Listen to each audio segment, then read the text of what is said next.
If you want to see my videos early, extended, and uncut, visit patreon.com/traplawross, where you can sign up for just $2. Ever since King Von took over Chicago drill, something strange has been happening. The self-proclaimed demon gangster turned drill rapper seemingly killed 7 people before he picked up a mic and started bragging about all the supposed murder in hit songs, with lyric after lyric seeming to hint at Von having several or 7 bodies. It was apparent to me that Von wasn't just a rapper, but a serial killer responsible for a series of murders of which he wanted to become famous for. Now, after I dropped that video, I got a lot of backlash. Some people argued that he's not a serial killer and that the term should be reserved for more traditional people who commit a series of killings for fame outside the confines of Chicago's gang war. But some of the most bizarre comments seem to suggest that Von wasn't a serial killer and actually just a normal guy from the trenches with a lot of bodies. Now, this one actually confused me. I actually had some people say to me that it was somehow insensitive to call Von a serial killer, because really, he was the product of his environment and just part of a gang war in which he had to kill several people to survive. Now, while I certainly agree that Von was the product of a violent environment and upbringing that pushed him to commit violence himself, to me, the difference between Von and the average gangster with a lot of bodies is 2 things. First, Von kept trying to have people killed after he became a famous millionaire rapper. He was suspected of playing a part in the murders of Man Man and FBG Duck, and he was even accused in rumors of murdering one man and attempting to murder another man in Atlanta after he became a millionaire rapper. And the night he died, he was literally trying to start a fight with another rapper, backed up by a group of men who were armed and ready to kill. It's my belief that Von not only liked killing people for fun, as he tweeted himself, but he gained personal gratification from murder, which served as a motive that went far beyond killing to survive and amounted to killing for sport, which to me is the key definition of a serial killer. It's not the fact that Von killed a series of people that made him a serial killer, but that he dropped hints and clues for years after getting away with murders because he really wanted the world to know that he was a killer. But the question remains, what's the difference between Von and a regular gangster with a lot of bodies? While I've covered several other gangsters who allegedly killed a lot of people and got away with it, from Von's best friend T. Roy to my video on the Chicago gang No Limit, where I discuss Mad Max, a low-key gang hitter who allegedly had as many as 11 bodies. There's been a lot of names over the years in the Chicago streets of gangsters rumored to have taken an alarmingly high number of lives away from their rivals, with many of these individuals, unlike Von, choosing instead to stay low-key about their activities in the streets. So today, we're going to take a closer look at one of the most low-key names, but a name that, according to online message boards, YouTube videos, and social media posts, is responsible for as many as 10 Chicago murders, and even sparking a war between the younger generations of 2 historic gangs. That person is known in the streets as BD, and hails from an area called Buff City and affiliated with a street crew called Death Row, who for years have been involved in a bitter war with rivals from the infamously deadly gang No Limit. So today, we're going to take a closer look at BD from Buff City, diving deeper into the deadly war between Death Row and No Limit so that you can understand the true story behind one of Chicago's most low-key killer gangsters. Before we go any further into this video, guys, I want to give a huge thank you to the sponsor of today's video, Fume. Fume is an award-winning flavored air device, and I love my flavors. Now, it turns out that the flavored air category is quickly becoming the leading alternative to vaping and smoking. With flavored air, you can satisfy your oral fixations through a passive diffusion system that utilizes no electronics, vapor, or combustion. It's basically a whole new movement towards better habits, led by the sponsor of today's video, Fume. And you know how it is. Sometimes certain habits get you down, especially if you have a stressful life, like me. All right, you start the week with the best intentions, but a few days go by, you're out with your friends, or you have a stressful day, and you fall back into those bad habits that you know you shouldn't be doing all of the time. But thankfully, now there's a better alternative that helps you kick bad habits in an enjoyable way. Fume draws delicious flavored air to your mouth, but Fume is not a vape. It has no batteries, it creates no vapor, so you can use it anywhere, and it contains no nicotine, so it's not addictive. It's really just delicious flavors and an opportunity to take a calming breath in this stressful world. It has non-toxic flavors, and they have a whole bunch of delicious flavors like crisp mint and orange vanilla. Right now, I'm personally loving the sparkling grapefruit. It's flames, okay? It's actually fire. It's delicious. And also, the thing just looks awesome, all right? It's got a super slick and high-end design, and it's also got some real weight to it. And not only that, but it's also got a very satisfying twist when you dial the airflow up and down, okay? So if you're an anxious person like me and you need something to fiddle with, it's actually perfect. So Fume has served over 300,000 customers to date, and now you can be the next success story. For a limited time only, you can use my code TRAPMOREROSS to get your free topper. And it's even chewable for those who love to fidget, and it's reusable, all right? I think Fume is a really good product. I've been loving mine, and it's truly helped me build much more positive habits over the last few weeks that I've been using it. So head to tryfume.com, that's tryfum.com, and use the code TRAPMOREROSS, or scan the QR code on screen to get your free Fume topper when you order your journey pack today. Thanks Fume for sponsoring this video. It really helps us on the journey to get more videos out, and I really like this product. It's something really positive, and I hope that you guys go and support them. So appreciate that. Now back to the video.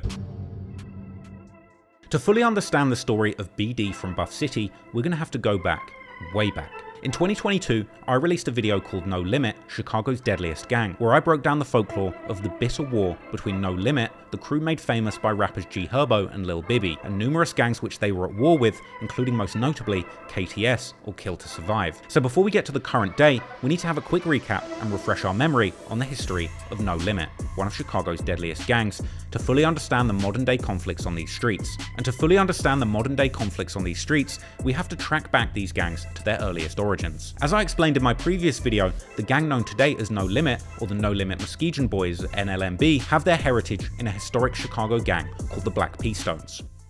In the 60s, the biggest, baddest gang of all was the Blackstone Rangers. One of its organizers was a skinny kid from Aberdeen, Mississippi, an unlikely-looking leader by the name of Jeff Fort. Originally known as the Blackstone Rangers, this was a street gang formed by young black men who lived around 66th Place and Blackstone Avenue in Chicago's South Side. This crew was apparently formed all the way back in 1959 at the St. Charles Institution for Troubled Youth by Eugene the Bull Hairston and Jeff the Angel Fort. And like many of the famous street gangs that we know today, the Blackstone Rangers originally formed to protect its members from the danger of the many other street gangs that were emerging in the streets of Chicago around the time. Racial change, economic change, cultural change, they grew out of that turmoil. Now over the years, Chicago's gang politics got incredibly complicated. The P Stones of old, for some decades, evolved into a more political organization. And like the Black Gangster Disciple Nation that birthed the BDs and GDs, for many years, Chicago's African American gangs were borderline civil rights movements, with aims of protecting their communities from the police as much as rival gangsters. During this time publicly, the Black P Stones were beginning to look a lot more like a group of community activists than an active street gang. For example, some in politics around this time had praised the P Stones for having played a role in preventing violent reprisals from the black community in the wake of the Martin Luther King assassination. This had politicians at the time praising Jeff Fort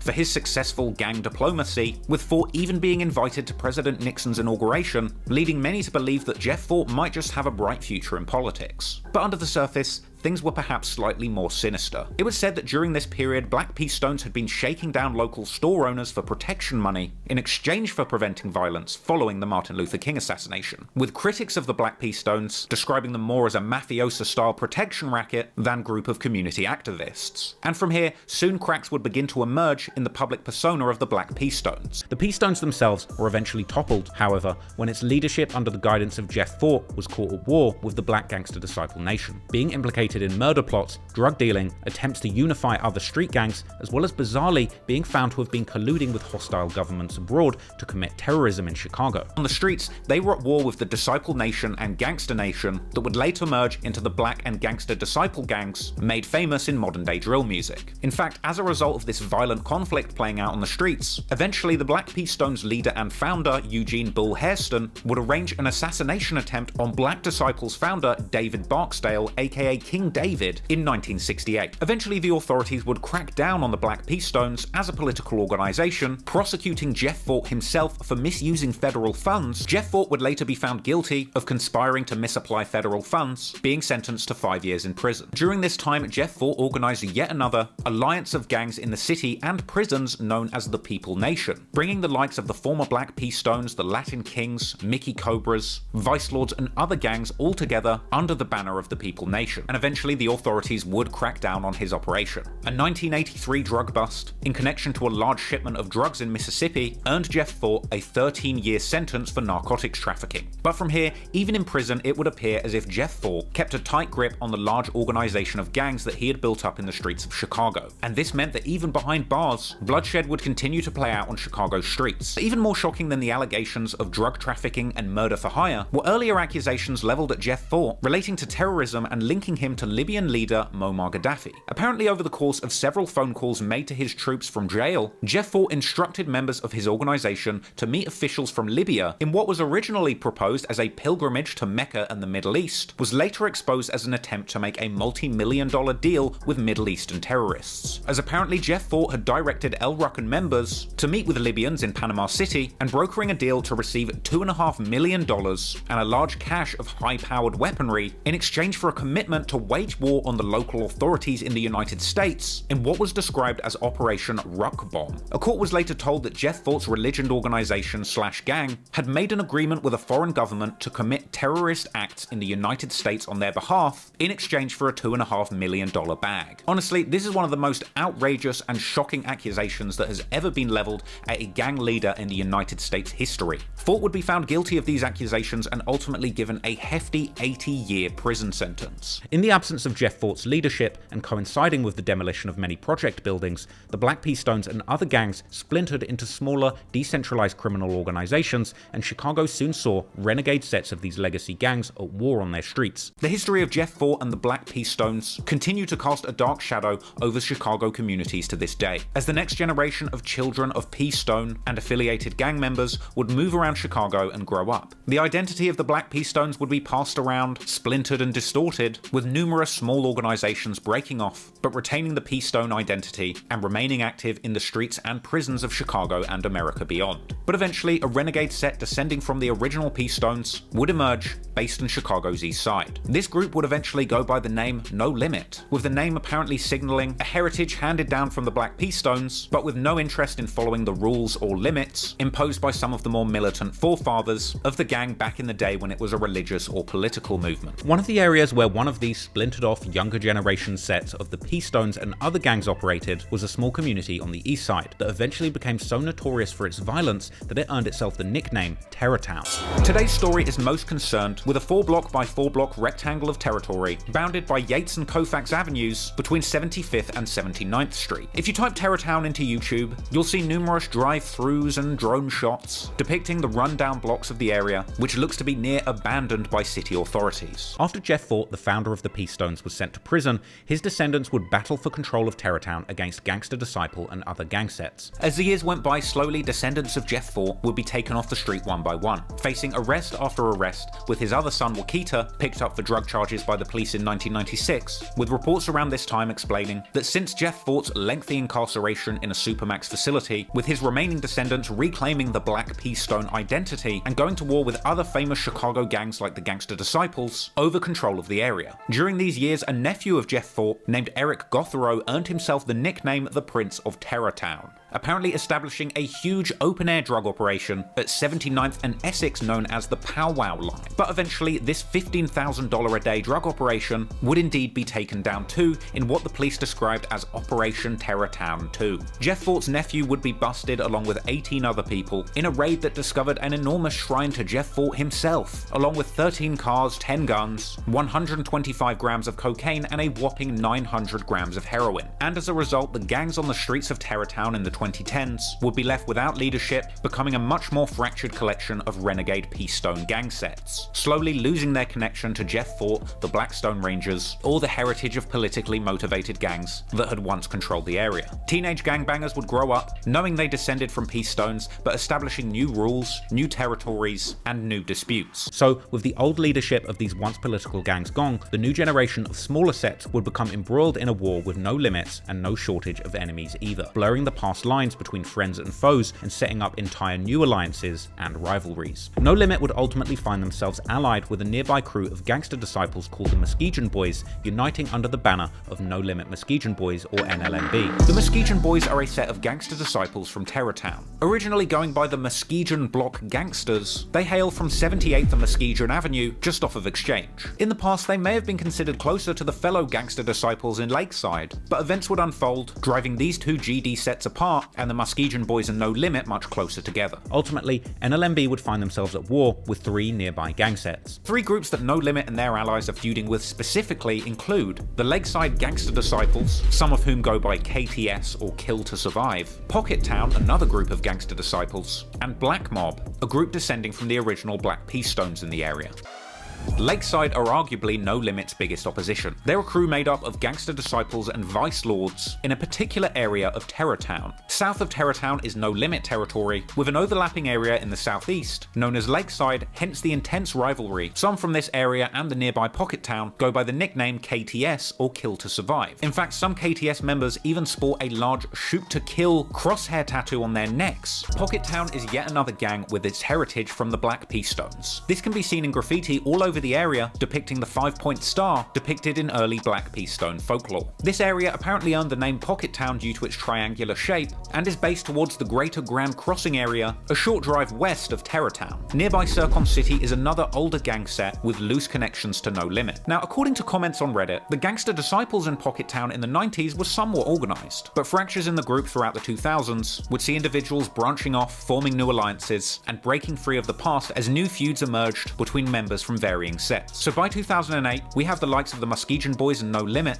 warring with the Lakeside GDs, or KTS, as well as former Peace Stones based in Pocket Town. But there's just one more piece to this complicated puzzle, because there's yet one more significant group famous for being constantly at war with No Limit, a set of gangsters based in the north of Terrortown, descending from the original Black Peace Stones, who go by the name of Black Mob. In the north of Terrortown, there's a territory controlled by a group called Black Mob, based on 74th to 75th and Phillips, only a few blocks north of 79th when No Limit call home. Black Mob is a set branching off from the original Peace Stones, descending from Jeff Fort, who claimed Terrortown since the early 90s. It's said that over the years following the large busts on the original Peace Stone leadership that descended from Jeff Fort, Black Mob in the north would continue on the Peace Stone legacy, controlling the drug trade in the area. But as renegade Peace Stone sets like No Limit formed, for a period, these newer sets would be expected to pay a tax to the original generation of Black Peace Stones, Black Mob in the north. Essentially, if these new, younger No Limit gangsters wanted to sell drugs in Terrortown, they would have to pay the OGs from Black Mob, and as you can probably imagine,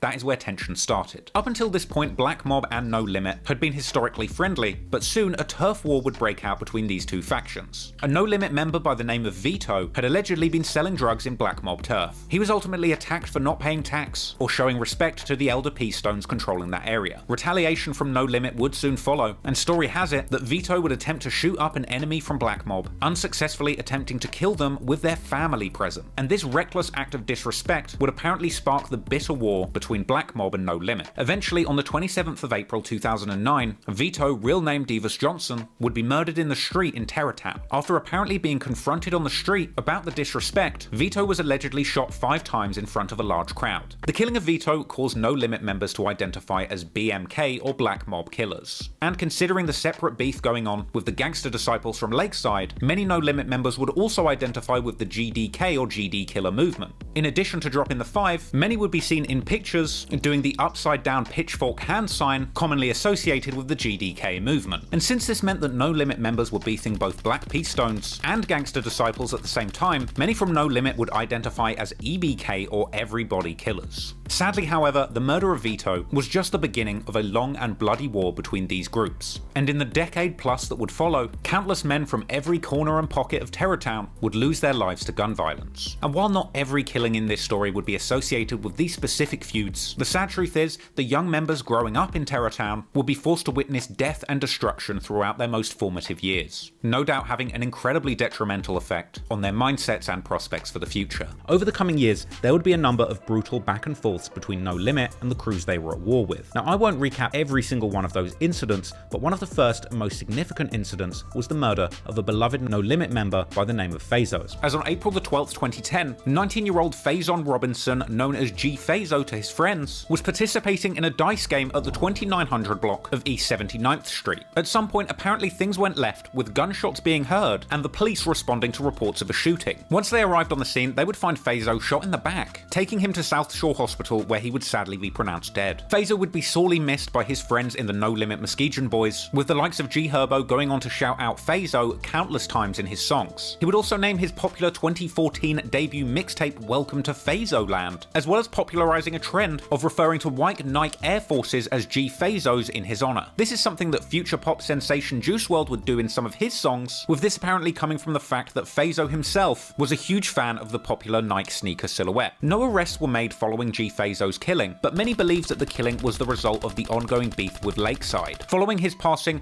images of G Fazo would circulate with the caption Lakeside Killer, suggesting that perhaps before his death he had indeed played a role in violence against Lakeside, possibly attracting retaliation. However, others that are closer to Fazo would suggest that his death at the dice game was nothing to do with the ongoing feud, but regardless of who was responsible, it's believed that Faison was a top member of the Muskegon Boys, leading to their enemies in Lakeside taking advantage of this loss and beginning to target Fazo's friends and family. This would be followed by yet more murders and shootings targeting high-profile No Limit members. Violence between the No Limit Muskegon Boys and their enemies continued in Terrortown throughout 2011. On June the 3rd, Boss Blizz, real name Randall Cummings, an older figure in the No Limit community, and allegedly the father of Faro from No Limit, who would have only been 7 years old at the time, would be shot multiple times, being found lying dead at 6801 South Crandon Avenue. Witnesses say that after an argument, a silver car fled the scene, with this happening just down the road from a police station, with the police themselves even hearing the gunshots. But things would only escalate further in 2012, when one of the most bloody incidents in this story took place on the streets of Chicago. On February the 19th, 2012, just before 7 PM, Lakeside members had driven through No Limit territory looking for their ops. At this point, they apparently spotted a large group of No Limit members standing outside of a liquor store on the 2500 block of East 79th Street, at the intersection with Essex Avenue. A shooter in a beige vehicle allegedly leaned out the car, opening fire at the group with an automatic weapon with an extended clip. 5 people were injured in the shooting but survived, including a 14-year-old, but 2 people would sadly lose their lives at the scene. A 53-year-old by the name of Gregory Glindsey, also known as Alamo, and a 19-year-old by the name of Jamal Harris, also known as Rock. Despite causing numerous injuries, the KTS shooters from Lakeside didn't break the spirits of the No Limit soldiers. Going forward, they would openly honor their fallen friend Rock, beginning to refer to their territory in Terrortown as Rock Block. Rock is actually the reason that you'll hear the likes of G Herbo and others frequently referring to where they're from as Rock Block, and Herbo himself would go on to honor Rock in many songs. KTS Von, heavily rumored to have been involved with the shooting, would mock Rock's death on Instagram, posting an image of Rock's headstone with a gun and pow emoji. Incidents like this made KTS Von from Lakeside one of the most notorious rivals of No Limit. Others affiliated with KTS would later take to social media to mock No Limit's losses and bait them to retaliate. But sadly, the violence was still just escalating from here. 6 months later, on August the 23rd, 2012, another mass shooting targeting No Limit members would leave another 8 people injured, with this incident taking place on the 7800 block of South Essex Avenue, only a block away from the previous mass shooting that claimed the lives of Rock and Alamo. According to police, 2 people opened fire from a moving car around 9:15 PM. 8 people would be shot in this drive-by, with the news reporting victims from ages 14 to 28. A 28-year-old man was shot in the knee, a 16-year-old boy shot in the foot, another 16-year-old boy shot in the leg, a 20-year-old man shot in the leg, a 14-year-old shot in the arm, a 15-year-old shot in the neck, and a 19-year-old woman shot in the arm. The day after this shooting, Cairo from No Limit would tweet, telling the world that he was in pain. G Herbo was also one of the individuals targeted in these incidents, with Herb later opening up in interviews about being in the shooting that hit 8 people, including his 13-year-old cousin. It was kind of big. It was like 8 of us got shot. Me, my younger cousin. My cousin was like 13. Apparently at one point Herbo himself was shot in the foot, and apparently at one point a bullet passed through his hat, narrowly missing his head. I got hit in the, actually in the foot, like it was minor. The bullet went like through my hat, like I had my hat on like on some Swiss Beats type. a lot of leg shots and stuff like that. After the shooting, G Herbo and G Pharaoh would go back and forth on Twitter arguing over who had the worst lower body injury from the shootout, with Pharaoh himself claiming to have taken multiple bullets to the leg. Meanwhile, Ramo from No Limit would tweet telling his comrades from Rock Block to get well soon. This enormous wave of shootings shocked the Chicago community, with the Chicago Sun-Times posting a provocative cover story with an enormous headline reading Terrortown and a picture from the scene of the shooting of a body lying in the street. Others reporting on the incident referred to a war between two factions of the Black Peace Stones, perhaps a reference to No Limit and Black Mob. And to make the story even more crazy, after that second shooting, according to police, a dozen squad cars were sent to a nearby motel where a car riddled with bullets and covered in blood was spotted after the shooting. An apparent trail of blood leading from the car into one of the rooms would end with a dramatic SWAT team raid that, unfortunately for the police, led to nobody being found and the cops ultimately being unable to determine whether the blood belonged to a shooter or a victim that had fled the scene. As a result, in an effort to disrespect No Limit going forward, KTS Von would begin referring to them as No Limbs. And naturally, in retaliation to both shootings and the ongoing disrespect from the ops, No Limit members would hit the streets looking for revenge. In the days following the incident, G Herbo had tweeted about following the shooter, then going on to tweet that he had just got off the phone with his own shooter, telling them that he needs to see something on the news. And then 2 days later, on August the 27th, Herbo would tweet saying that 3 people got shot on the 5, referring to Black Mob territory where Herbo's auntie lived, as well as firing off another tweet saying that his hitters are still in the field for him. Between 2012 and 2015, a number of shootouts would occur that would take lives of important names from both sides of the war. This included a No Limit affiliate by the name of Kobe. The summer of 2013 was one of the most violent summers in the history of Chicago's Terrortown. After the deaths of Simo, Tracy, Jordan, Pistol P, and Richie, it's hard to believe that the members on either side would get away with yet more violence. But sadly, in August 2013, one of the most beloved members of the NLMB would lose their life. On August 10th, 2013, 21-year-old Jacoby Heron, also known as Kobe, would be out enjoying a dice game with other members of No Limit like G Herbo, Cairo, and more. When things at the dice game died down, the members dispersed and headed home. Story has it that Kobe refused a ride, instead deciding to walk home through the streets of Terrortown. And unfortunately, once again, outside that very McDonald's in Terrortown, where No Limit members had been confronted by KTS members, Kobe would be caught once again by the opposition with a car pulling up and one individual opening fire, with it even being rumored that another individual got out of the car, standing over Kobe and brutally shooting him in the head whilst he was on the ground. Kobe was found dead outside that McDonald's restaurant on the 2400 block of East 79th Street at 4:02 AM. And it's said that when the shooting went down, Herbo and Cairo heard the shots rushing with guns towards the McDonald's, but when they got there, the shooters fled. Kobe was pronounced dead at the scene, and his body was left on the streets covered by a sheet whilst investigators secured the scene, whilst officers bagged up evidence, eventually removing Kobe and hosing away a pool of blood left where he passed. Kobe was a beloved member of NLMB, and his death would hit the community hard. Following word of the incident spreading through the city, Kobe's murder would be covered extensively by the local media. The more recent one was on 79th Street, just east of Yates. He was a 21-year-old man, shot a number of times. He was dead when police arrived, and he was out there this morning for a little bit while investigators taped off the scene and tried to talk to people. Not clear exactly what happened in that. A couple people out there said that they heard the gunshots. There was a lot of them when they found casings up and down the block. But right now, there's nobody in custody for any of these shootings overnight. Kobe's family and friends would of course be heartbroken at the tragic loss, with G Herbo later naming his project Blick, or Ballin' Like I'm Kobe, in his memory, even putting Kobe's headstone on the cover art of the project. And during the press run for this project, G Herbo would speak with Sway on being there the night that Kobe was killed. My homie got killed, and we was together, we was outside like 4 in the morning, just on the block chilling, shooting dice, all type of stuff. And that's my homie Jacoby, who I lost a couple blocks over, just walked off, and we heard shots going off, like a lot of shots. Kobe just walked off. We hear all them shots. So we get to the scene, and I see my homie out there dead, laid out. Herbo and his friends would even visit Kobe's gravesite in clips that still circulate on social media. Other No Limit members would mourn the loss of Kobe on social media. Meanwhile, the ops would be celebrating. And since the incident took place, there's been a lot of debate as to whether Black Mob or Lakeside were responsible, with some even believing that it was members from both gangs arranging this attack on No Limit. But for the record, many years later, a Freedom of Information request on the police files around Kobe's case revealed that shooter shells from Black Mob was named as an official suspect in the murder. Conversely, many believe that KTS Von and Posto were responsible for the killing, particularly because soon after the murder, KTS Von released a song called Kobe, all about Kobe's death. A song that featured a very disrespectful cover art that featured a picture of Kobe with a cross over him. And in that song, KTS Von repeats over and over again that he's smoking Kobe, as well as dissing Fazo, Rock, as well as dissing G Herbo directly, saying that he will smoke Lil Herb. And Von would of course later be seen on social media saying numerous times that he's smoking on Kobe. Kobe hit the out before the O's.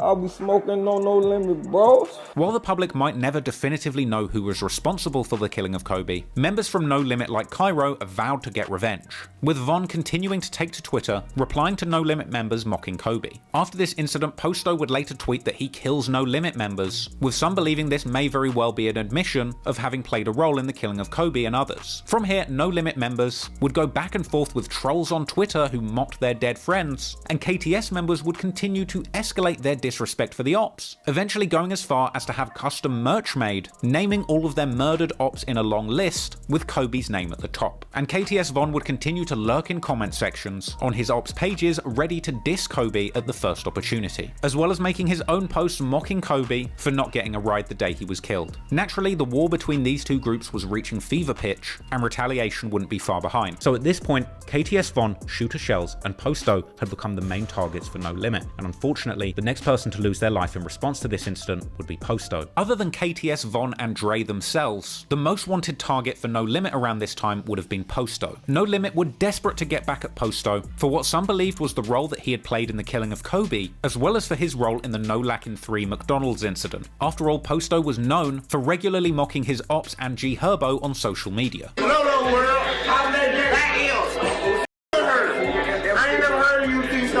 Posto would be hard to catch, however, because he would end up being arrested on October the 5th in a scene caught on video. Posto would be released on the 18th of November 2013, and it would only take 5 days from his release for his opposition to catch him. On November the 23rd, 2013, at around 11:05 p.m, 18-year-old Posto, real name Tyshawn Anderson, would be shot in the head in a first-floor hallway in the 2700 block of East 80th Street. Someone in the building called the police after hearing 3 to 4 gunshots, finding Posto laid out on the floor bleeding from a gunshot wound. After being taken to Northwestern Hospital, Posto would unfortunately be pronounced deceased at 11:50 p.m. Cops would label the killing as gang-related, and in the years that followed, rumors circulated of a 2-man masked hit squad from No Limit, which included Mad Max, as being responsible. Others have pointed the finger at Crazy James from No Limit, with his lyrics on the song It's Real, including lyrics where he says, "Tell Posto pick his face up. This is no fairy tale, I drill. Headshots, I killed people." As a result of the hatred that No Limit members had towards Posto, following his death, members would mercilessly mock Posto on Twitter and Instagram, and in songs, with G Herbo actually making numerous tracks where he says he smokes Posto, and in a semi-successful effort to turn Posto into the Tuka of the East Side, several other rappers have been heard saying that they smoke Posto on songs too, with one of those people once again being pop sensation Juice WRLD, who would rap that he was smoking on Posto numerous times. Smoking on Katy Pack and Posto and Mr. the Most. G Herbo even claimed at one point to be starting a legitimate cannabis company named Posto Canna after his favourite murdered op. I'm sure the authorities were rubbing their hands together like Birdman at that one. But sadly, when it comes to Posto, the disrespect that No Limit have shown this deceased op reaches a shocking new low in Chicago drill history. Because in a since deleted video which has been thoroughly scrubbed from the internet, we seemingly see G Herbo and Lil Bibby with other No Limit members at what they claim is Posto's gravesite, where they claim somebody urinated and defecated on his headstone. For the record, this clip has been thoroughly scrubbed from YouTube in the years that followed, but it still circulates on some website, but it's probably for the best I don't put that on YouTube. Naturally, Lakeside and KTS would be devastated at the loss of Posto and the ongoing disrespect, and KTS Von would be seen on social media spinning the block eager to avenge Posto, even returning to that very cursed McDonald's that has been so central to this beef. Out here, man. Posto game, man. We were about to up. What now? You don't want no McDonald's. McDonald's. Right. While the death of Posto hit KTS members hard, the next person to lose their life would be one of the most infamous frontline members, with KTS Von eventually getting caught lacking in the streets himself, leading to No Limit celebrating the fact that one of their most dangerous rivals had finally been taken out. In early 2014, No Limit members would allegedly catch KTS Von and shoot him in the chest, but he would get away and survive, with Von apparently spending weeks in hospital, later posting a picture of his weight loss on Instagram, saying that bullet made him skinnier. Meanwhile, in 2014, Mad Max from No Limit is allegedly arrested several times for numerous minor infractions that would end up taking him off the street for a prolonged period. This would mean that for a period of time, two of the most feared people in this ongoing war would be off the streets of Terrortown. Von had seemingly taken a bullet to the chest in early 2014 that took him off the streets for a significant amount of time, but going into 2015, the war between No Limit and KTS would heat up once again. Ironically, for once in this beef, each side would trade shots at each other back and forth on songs rather than in the streets. On March the 10th, 2015,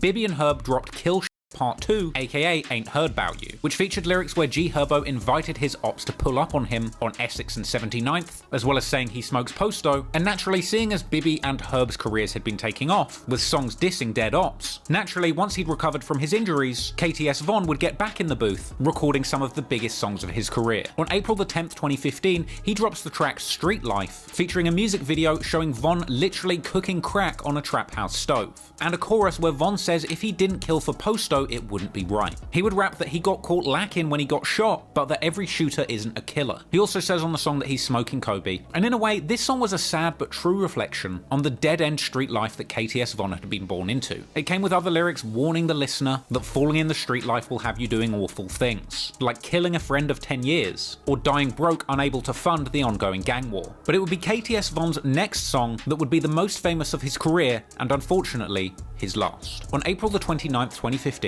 KTS Von releases the music video for the track Kill to Survive. The music video would feature yet more offensive merch listing their ops that they've killed, and the song's central chorus of Kill to Survive became the perfect national anthem for KTS gang members. Von would rap about literally living in the purge, and claiming to slide through Terrortown with Lakeside members, putting people in the sky while dropping fives. And following the track's release, he would be seen on social media, driving around the ops territory, blasting the song at full volume and showing off his pistol. KTS Von was beginning to make a name for himself, but so too was G Herbo, who continued releasing music referencing the war with Lakeside. On May the 31st, 2015, Herbo drops Back at It Part 3, opening his verse with lyrics about smoking Posto, Bud, Lolo, and T-Bone, as well as Scoob, who was the brother of Black Mob member Shooter Shells, who died as part of a different beef while Shells was in jail. Herbo would also acknowledge the McDonald's incident on this song, saying check the video because a few of the people from it like Posto are now dead. But sadly, G Herbo's lyrics would end up being much more prophetic than he realised when he recorded them, because soon the main protagonist from that No Lack in 3 video would also lose his life. Apparently on June the 22nd, KTS Von would exchange threats back and forth with a No Limit member by the name of Chopper, and the day after this exchange, on June the 23rd, 2015, KTS Von, real name Davon Davis, was standing outside an apartment on the 7500 block of Ellis Avenue. Apparently high on pills at the time, he was alone and drugged up, essentially vulnerable to any of the many ops who would desperately want to pull up and catch him lacking. At around 2:05 PM, a group of men passing by in an SUV allegedly spotted him slowing down and firing shots. KTS Von would be shot multiple times, including twice in the chest and once in the head, in what authorities expected was a drive-by where they wanted to make sure he was dead. Von was indeed later pronounced dead at the scene, and weirdly it was also reported that shortly after the shooting, another mysterious SUV came down the block where the murder had been committed, rolling down the window with the occupant of the car asking the nearby crowd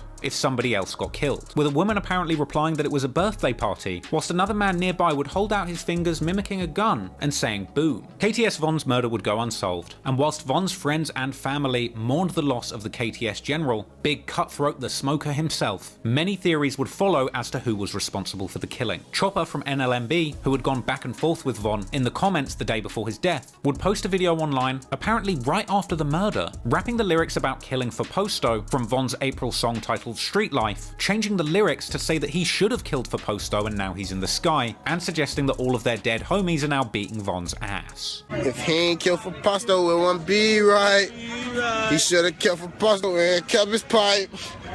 But now he up there for no business, eh? Why your dumb ass? And a day after Von's death, Chopper would also tweet that the ops are lacking whilst they're lurking. Despite not being formally charged in the case, NLMB Chopper would later be taken off the streets anyway, catching a murder case for killing a man who allegedly wouldn't share his blunt. Others have credited the killing of KTS Von to Mad Max, aka C Money or Killer Chris, because only 2 days after the shooting, Max would post to his Instagram a picture of a lion with a bloody face and a caption reading, "One picture, 1,000 words." And Max would also post yet another picture of him with No Limit member Mally along with the caption Splash Brothers. In response to this, KTS Von's brother KTS Dre would even jump in the comments asking Mad Max for his phone number, which he actually provided. Another detail that had people thinking Mad Max was responsible was the fact that soon after the hit, Mad Max would change his description on Instagram to call himself The Smoker, which had previously been KTS Von's nickname. This would catch on, and No Limit, Diesel and 30 Clips would end up releasing a song called Don't Get Exposed, where they claim to have took the name The Smoker from Von. And in the music video for that track, No Limit members were seen doing KTS Von's signature pose of having one hand over his mouth and another hand doing a gun sign to his head. Ever since the killing of KTS Von, No Limit members would seemingly adopt this pose en masse as a regular sign of disrespect towards Lakeside. Basically, once KTS Von died, everybody in No Limit was rejoicing. Ramo from No Limit tweeted RIP Kobe days after the murder. Chopper would continue mocking Von on his own Instagram. Ramo would point out, the day following the murder, that most of the ops in the No Lack in Part 3 video are now dead. No Limit jocks celebrated with social media posts honouring Kobe and mocking Von. Now, despite the mountain of examples suggesting No Limit were responsible for the killing of KTS Von, other theories have circulated painting a different picture. Some suspect that Von's killer may have actually been a rival from Sircon City, as only a few days after the killing of Von, a Sircon member by the name of Eric Turner was gunned down, with one theory suggesting that the same man who killed Von might be the same person from Sircon City who would kill Von's father, Vincent Davis Sr., which took place around a year and a month after the killing of Von. While it hasn't definitively been proven who killed Von, it's clear that his passing was the best news No Limit could have hoped for. But it's believed that after the killing of Von, KTS and Lakeside were out for blood, with a particular focus on Mad Max. However, in this case, revenge would be out of reach, because sometime after Von's death, his brother Dre would end up being taken off the streets as a result of a gun charge, leaving some of the No Limit members free to focus on the numerous beasts in the streets, now that two of their biggest rivals from Lakeside were no longer active. While the death of KTS Von and arrest of his brother KTS Dre meant No Limit had one less gang to worry about, they were still at war with another set called Black Mob, and one of their most feared shooters, Shooter Shells, was a serious threat. But within a few years, he too would fall victim to the same street violence he had dished out on others, losing his life in a brutal shootout too. But not before Shooter Shells had taken revenge on a number of people he had personal vendettas against, and rapping about the killings afterwards. Following the death of KTS Von in summer 2015, members of the No Limit gang would continue to be targeted in attacks by their various ops. Eventually, Shooter Shells from Black Mob would be released from jail after 18 months, apparently the result of a raid in a house he was staying at with a girl. We had this little crib together, you feel me, down there on 73rd, on Phillips or whatever, and she, I don't know, I guess she was going left and she, goddamn it, called the police and got that because the crib was in her name, so she gave them consent to get the crib searched or whatever, you feel me. You know, she gonna say whatever reason why she did, and she searched the crib. You know, they found some guns or whatever, you feel me. And you know, they found some other shit that they was able to use to pin that shit on me. So I went down for that shit and booked for like 18 months for that shit. At this time, it's believed that Shooter Shells was really looking to avenge his fallen brother Scoobs, whose life had been taken by another gang whilst he was inside. Allegedly, Scoobs was killed by a man named Yogi from a set called ABK in May 2014, and after his release, it's said that Shooter Shells would get his revenge, allegedly catching Yogi, real name Dujuan Williams, on June the 27th, 2016, with the news reporting a 20-year-old man shot dead on the 7400 block of South Shore Drive. Shooter Shells had apparently caught Yogi and another 18-year-old man, shooting them both, with Yogi being shot in the head numerous times, later being pronounced dead in hospital. And Shooter Shells would go on to rap about the killing in numerous tracks. For example, in the song Pac-Man, where him and his crew quite literally tote sniper rifles in the music video, Shooter Shells would rap that he's smoking Yogi, as well as telling fans that his crew Black Mob are friendly with Lakeside, and the Cutthroats who were also beefing No Limit during this period. Considering how disrespectful Shooter Shells was getting towards No Limit in some of his songs, it's no surprise that him and G Herbo would actually go back and forth in a lyrical exchange. G Herbo had actually been dissing Shooter Shells in his music as early as 2012 on the track My Hood, where he raps that he's not scared of Black Mob and to tell Shooter that they're changing the name of his hood by killing his friends. Herbo would go further on his I'm a Boss freestyle, where he says if he sees Shooter he's going to shoot him, or blam the 8 as he puts it. So when Shooter Shells came out of jail, he was eager to drop songs clapping back at the perceived disrespect coming from G Herbo and No Limit. On March the 21st, 2017, Shooter Shells would drop his song Godfather, where he once again mocks Yogi, saying that they smoke him, going on to infer that that killing was revenge for Scoobs, as he raps he was in jail when Scoobs died and he couldn't say goodbye. Now it's rumoured that only 9 days after this song, Shooter Shells would catch another body, with this rumoured to be his 5th murder, the 4th committed against No Limit. This being a very personal killing, the shooting of the father of Lil Wet, or Wet 'em Up from NLMB, who went by the name of Big Wet. Ultimately, when Shooter Shells got out of jail, he was on the warpath looking to cause maximum pain and disrespect to his opposition, both in the streets and in the music. And on the 6th of April 2017, he would make a big splash with his latest diss song aimed at No Limit, titled Death of 150. This was a savage and disrespectful song aimed at his rivals, namely G Herbo and his 150 Dream Team record label. The music video featured an armory of guns, with a Tech 9 being menacingly dangled from a string in the intro, and as the video went on, we would see an individual wearing a t-shirt of G Herbo's 150 Dream Team record label being attacked, with the 150 shirt eventually being burned on camera at the end of the video. If anything, the lyrics of the track are even more disrespectful than the visuals, because it's wall-to-wall with disrespect aimed squarely at No Limit and G Herbo. He would say Herbo's rapping ass don't wanna shoot, suggesting the only way Shooter Shells can touch Herbo now is through music. He would rap menacingly that since G Herbo moved out the city, Shooter Shells is gonna come looking for him. He says if he catches somebody on No Limit turf on Essex and 79th, he's gonna put them on the news and have College Kid making videos about them. He says that Herbo will soon be meeting his dead friends Rock, Kobe, and Fazo, even referencing Herbo's earlier mixtape Ballin' Like I'm Kobe, saying that Herbo won't be like Kobe until he's dead. He goes on to say that if he catches a No Limit member, he's going to kill them regardless of there being witnesses. He says all of the disses aimed towards him from G Herbo's songs will get Herbo killed, and he ends the track dissing numerous No Limit members: G Herbo, Fazo, Kobe, Vito, Simo, and Pistol P. Death of 150 went crazy in the streets of Chicago, and had drill music fans picking sides between Herbo and Shooter Shells. It was also the biggest song of Shooter Shells' career, today sitting over 7 million views on YouTube, with his other songs tending to average in the low hundreds of thousands. This song made Shooter Shells a much bigger name in the Chicago drill scene, and in an effort to capitalize off the back of this growing buzz, he would continue to release more music, and getting more and more brazen with his lyrics. On May 22nd, 2017, Shooter Shells drops the song Real Ones, where he appears to admit to killing more people, with him even rapping at one point, "I'm talking my count alone, I've got a whole nick," meaning a nickel or 5 kills. It's strange to think that a person who, by their own admission, had allegedly killed 5 people, would allow videographers to visit their block and ask them specific questions about their life in the streets. But that's what happened, and only a few days after that song released, an interview with Shooter Shells would drop, where he would speak on the disses between him, G Herbo, and the No Limit crew, saying that he was essentially retaliating to Herbo's early disses on the track I'm a Boss, and saying that the beef between them two is personal. You know, like, we've been in tour with them guys for a minute, you know, Lil Herb or whatever, them, like all them little 150 guys, you feel me? It ain't specifically Lil Herb, it's just all of them, you feel me? I ain't singling out just him, you feel me? All of them, we in tour with the whole, all of them, you feel me? Like, when he first started rapping or whatever, you feel me, when just local, he had mentioned my name in a track. This one, I wasn't even really rapping like that. You know, everybody always play around with the music, but you feel me? I wasn't taking that serious. You feel me? Up on game. Not that y'all don't really, but that I'm a boss. He said something about me or whatever. You know, it's rap beef. When somebody mention my name, we go at it. You feel me? Because, you know, we really into it. It ain't like this just some odd motherfucker never heard of. This, you know, we into it. You feel me? So I mentioned them back, but it ain't really getting no recognition. Shooter would say that too much has gone on in this beef, and that there would be no chance of him and Herbo squashing it. You think it's like any way that situation can be solved? No, I don't know, man. It been too much going on. You feel me? It been too much going on. That never got down. Shells would also explain that the war between these two groups had escalated from schoolyard fights to gunfights and full-scale gang war. You know, a lot of with the Lil Herb.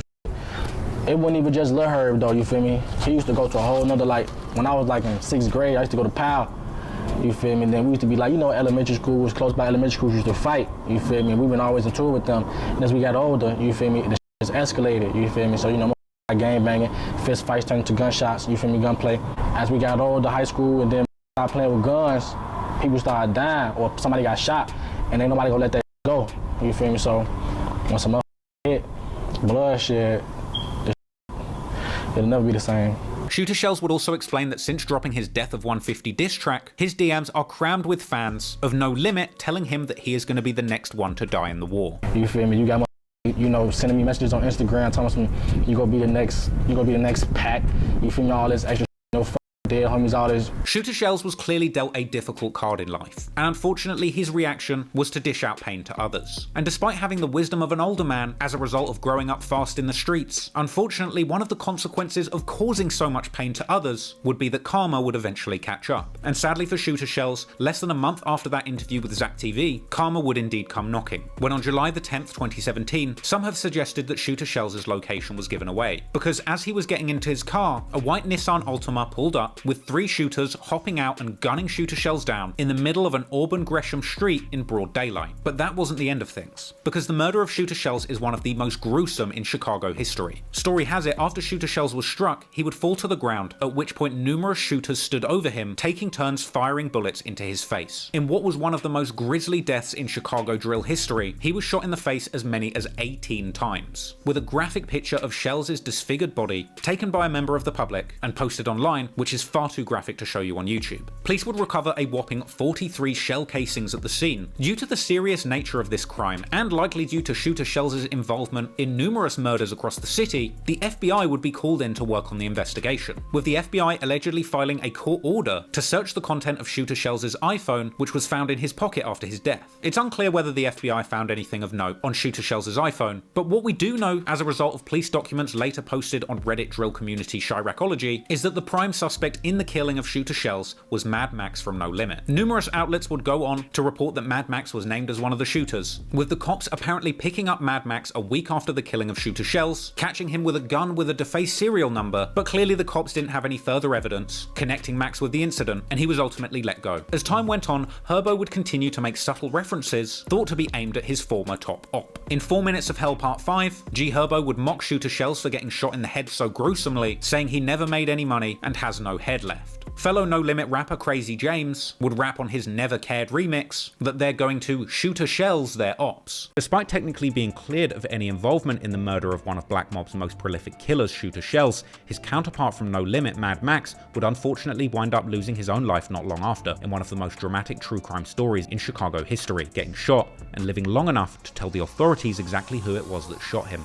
With the war raging between No Limit and their various ops from Lakeside, Black Mob and Pocket Town, it was only inevitable that eventually the most feared and famous members of the gang would eventually lose their lives too. Around a year after the murder of Shooter Shells, one of the most feared hitters from Black Mob, Mad Max, aka C-Money, aka Killer Chris, who had allegedly played a role in an incomprehensible amount of killings, as many as 13 by some estimates, would end up this time on the other side of the gun, losing his own life. On August 3rd, 2018, Mad Max is located by his enemies whilst moving into his mother's apartment around 3 PM on the 7600 block of South Kingston. Here he's chased down and shot once in the body and once in the arm. He was found slumped in the courtyard of an apartment complex and taken to hospital, with the news initially reporting simply that a man had been shot in the arm. The news would describe his situation in the hospital as stable, but sadly he was far from it. Mad Max, real name Christopher Jackson, would fight for his life in hospital for exactly a month, eventually being pronounced dead on the 3rd of September. But to make matters even more crazy,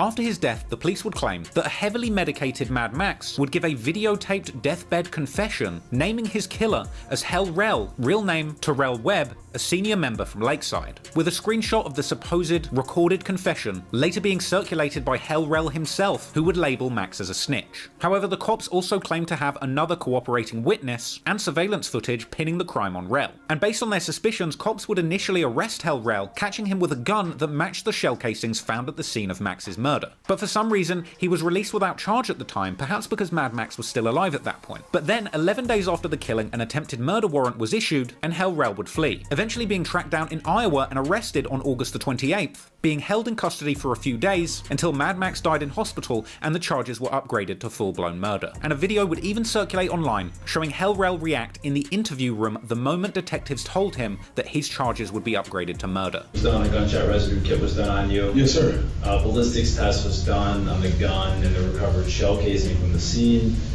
Since then, we've gotten all those results back. Yes, sir. Also, since then, little Chris has died on September 3rd. So now this has become a homicide investigation. So Detective Carlson here is going to read you your Miranda rights. For the gun or a homicide? For a homicide, you said. Yeah, this is now a homicide investigation. So, we'll read your rights. Hold on. You want a second? Hold on. Well, before we talk to you, say anything, I need to read you your Miranda rights. Okay.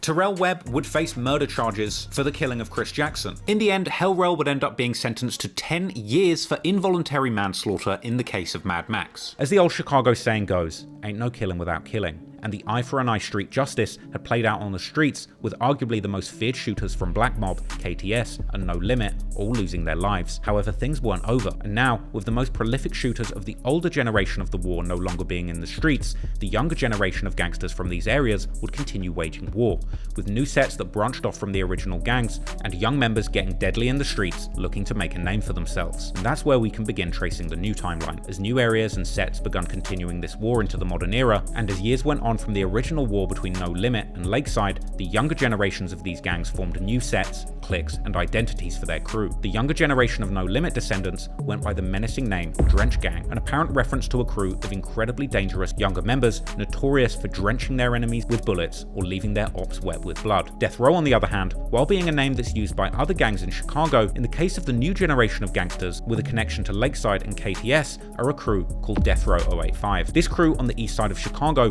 primarily in the Avalon Park neighborhood, their territory ranges from East 83rd Street to East 85th Street, between Stony Island Avenue and Woodlawn Avenue. Death Row 085 is clicked up heavily with a crew called Buff City, a name seemingly gained from an older member called Buff who lost his life many years ago, but sadly I couldn't find any more information on him. Ultimately, along with Buff, a number of other prominent natives from Buff City would lose their lives in the streets as well. Interestingly, one recognizable name would be infamous O-Block Black disciple O.D. Perry, who was originally from Buff City before moving to O-Block. However, the Buff City native most relevant to this story wouldn't be born until many years later, when the war between No Limit and their various ops had been raging for several years already, with this Buff City native eventually playing a menacing role in the modern day war between Buff City and Death Row on one side and No Limit's younger generation Drench Gang on the other.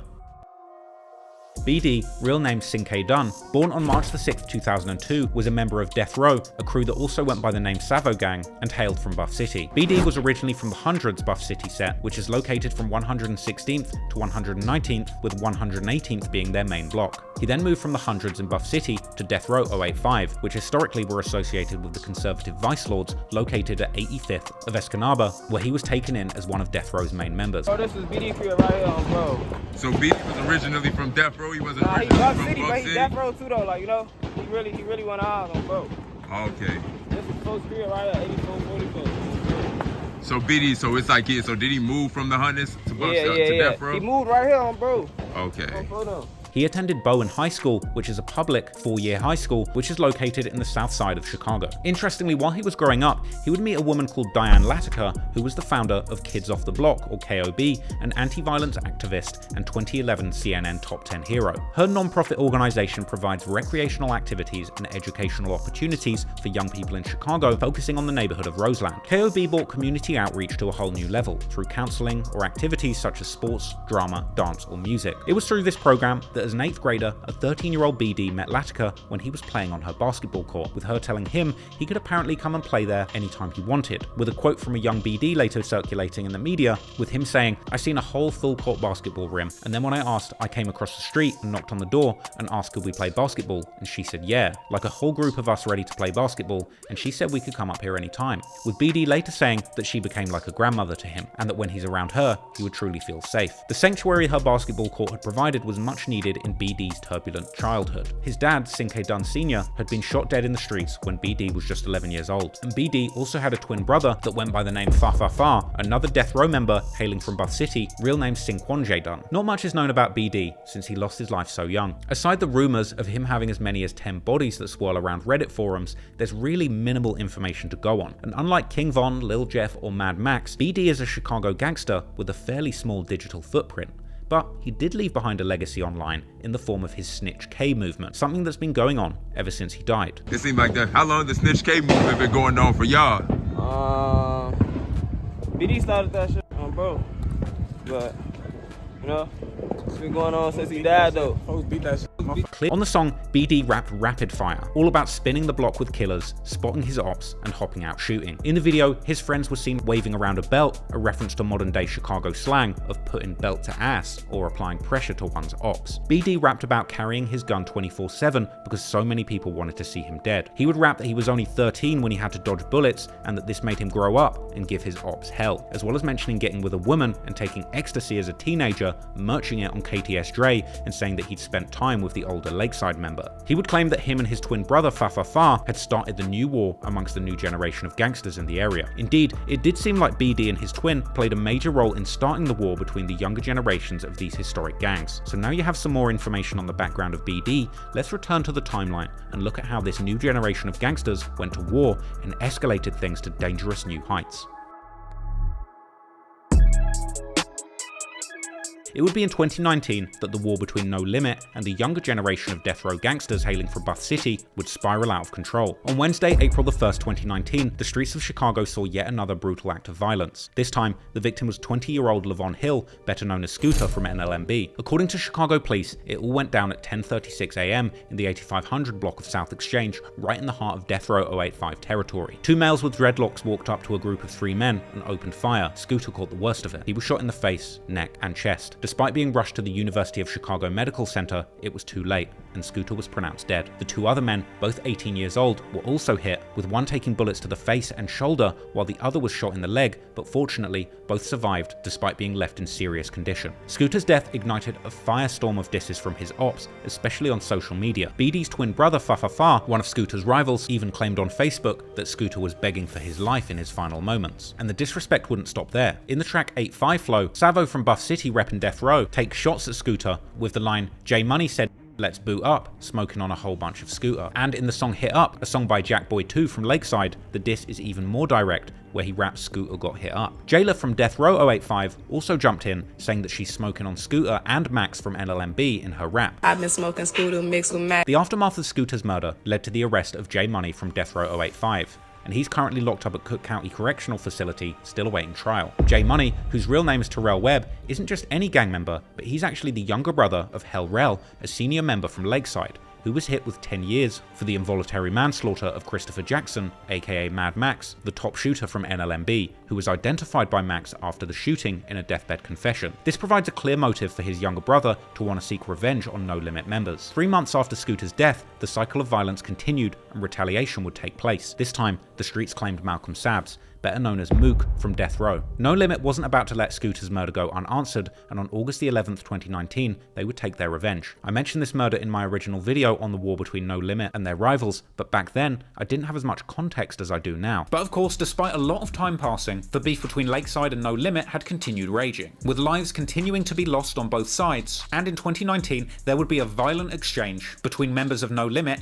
and a terrifying set of new enemies with family ties to Lakeside called Death Row. Yes, that is an AK-47 on the right. On August the 11th, Mook, real name Malcolm Sabs from Death Row, is standing on a sidewalk on the 8600 block of South Exchange Avenue when at 1:35 a.m. a group of men approached him on foot, opening fire. He was struck in the head and later pronounced dead.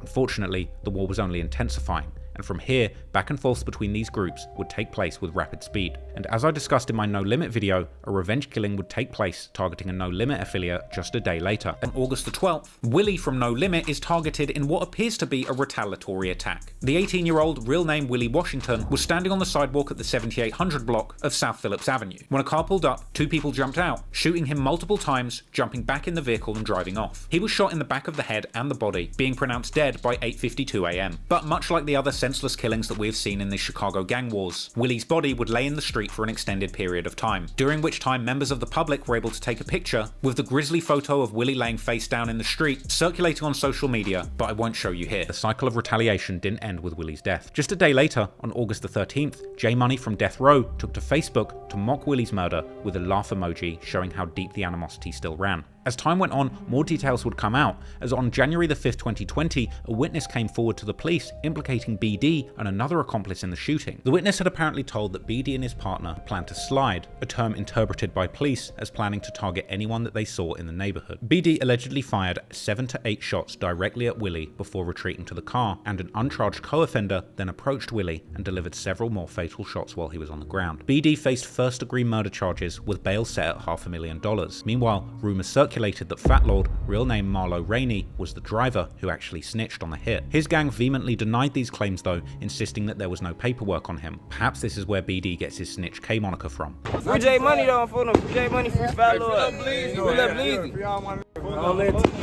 Fat Lord. Free Fat Lord. Fat Lord on the way, bro. I'm on the way. We ain't gonna lie to you. Yeah, we big snitch. None of that shit. Folks not no rat. None of that shit. We not entertaining none of that shit. You know? What? Ain't no paperwork. We not entertaining none of that shit. You know? Question, I ain't gonna lie. That's some shit. You know? That's some shit.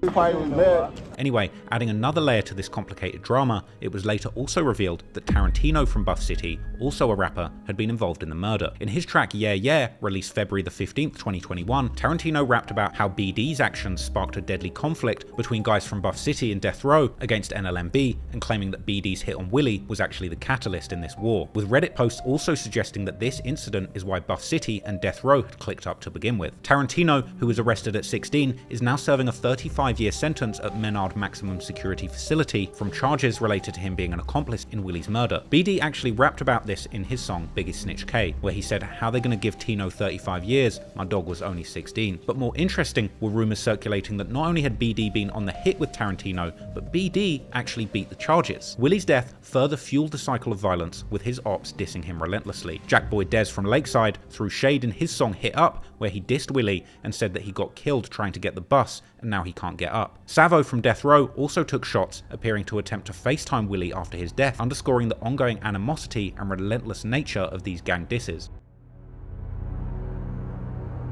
The violence would continue to escalate from here as the rivalry between Death Row and NLMB intensified, and as mere days went by, more violence would occur, and the next victim would be a No Limit member by the name of Magic, who I also covered in my last video. Sadly, the violence wasn't over yet, because only 2 days after that, apparently the cousin of Mad Max, Magic from No Limit, the same person who had been on that FaceTime call with Cairo after he'd hung up on KTS Dre, was standing next to a car on the 7800 block of South Essex Avenue, only 1 block over from where Willie had been killed, when a dark-coloured vehicle drove by with someone inside opening fire on the group of people standing by the car. Magic, real name Kenneth Summers, would be struck in the head, later being pronounced dead in hospital. This is just one of the latest devastating losses for No Limit. Speculation soon arose that BD might have been involved in this murder too. However, a Redditor would actually post Magic's highly redacted murder report, which sparked new theories. The report itself hinted at another suspect, none other than 31-year-old KTS Dre himself, the senior Lakeside member, also known as Cutthroat Draco, real name Londre Sylvester. This report suggested that KTS Dre and other alleged shooters from Lakeside and Pocket Town could have been behind the killing. According to the report, the suspect was initially arrested for a sex offense after being found with a woman in a Chevy with Missouri plates. Bodycam footage later identified this Chevy as being linked to the homicide investigation on Magic. KTS Dre's involvement seemed plausible, but the investigation didn't reach a clear conclusion before Dre's own violent end, and Dre would get out of jail soon after this. And he would still manage to stay active on social media, telling the world that he didn't plan to leave Chicago, as I covered in my last video. But by December of 2020, he would be back home, going live on social media, telling people that he didn't want to leave the city of Chicago, and saying that he's still shooting his ops whilst fighting court cases. Man, I ain't gonna be nowhere but in Iraq, man.